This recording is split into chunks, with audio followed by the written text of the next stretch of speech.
مولا علی کا جو موقف ہے اس حوالے سے وہ بھی ہمارے بخاری کے اندر لکھا ہوا ہے کہ حضرت ابوبکر رضی اللہ تعالیٰ عنہ کی جو خلافت ہے اس حوالے سے امام علی علیہ السلام کا نقطہ نظر کیا ہے.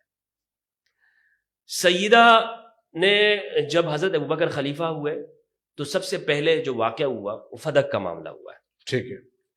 جب وہ ان کو حق نہیں دیا گیا جو ان کا حق بنتا تھا تو سیدہ سلام اللہ علیہا، بخاری کی روایت ہے 4240 4241، سیدہ ناراض ہو گئی اور پھر وہ اسی طرح ناراضگی کی حالت میں ان کا وصال ہوا اور ان کا جنازہ امام علی علیہ السلام نے پڑھایا اور ولم یؤذن بہا ابا بکر، اور حضرت ابوبکر رضی اللہ تعالیٰ عنہ کو جنازے کی اجازت نہیں دی گئی. یہ بخاری کے الفاظ ہیں، آپ اس کو چیک کر سکتے ہیں، بخاری کے اندر موجود ہے. یہ موقف ہمیں بخاری سے معلوم. بخاری میں آپ کہہ رہے ہیں حضرت ابو بکر کو اجازت نہیں ملی؟ یہ بخاری کے اندر موجود ہے. اچھا ٹھیک ہے. ٹھیک ہے، یہاں تک یہ دوسری بات ہمیں معلوم ہو گئی. آہستہ آہستہ ہم چیزوں کو سمجھنے کی کوشش کریں نا. اس سے ہمیں یہ معلوم ہوا کہ سیدہ ناراض رہی. اب آپ کہہ سکتے ہیں کہ جی بیہقی میں ہے کہ راضی، میں بخاری کی بات کر رہا ہوں.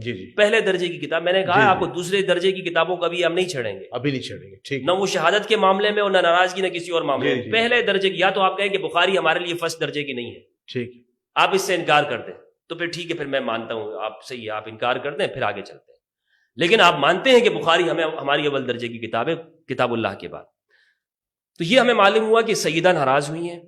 یہ بھی ہمیں معلوم ہوا کہ سیدہ اس موقف کے اوپر ناراض ہوئی اور ان کا جب وصال ہوا جنازہ امام علی علیہ السلام نے پڑھایا اور حضرت ابوبکر کو اجازت نہیں دی گئی یا خبر نہیں دی گئی، جو بھی معنی آپ کریں، لیکن اس میں جنازے میں شرکت نہیں ہوئی ہے حضرت ابوبکر رضی اللہ تعالیٰ عنہ کا کہ وہاں پہ شرکت.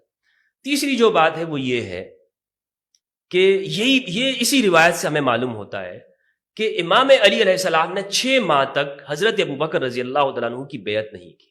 ٹھیک ہے.